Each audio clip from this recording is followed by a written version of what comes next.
One of the most basic meditation techniques you can use is breathing meditation. In traditional Zen meditation, we usually focus on a mantra.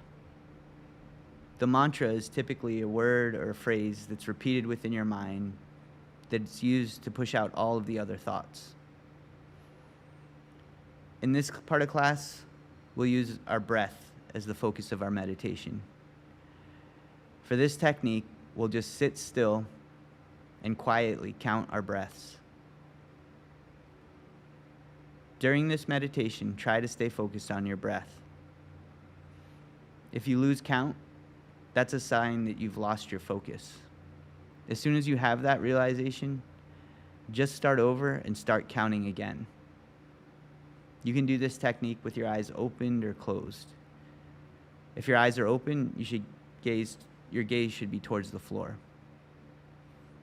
So let's practice just counting our breaths for a few minutes.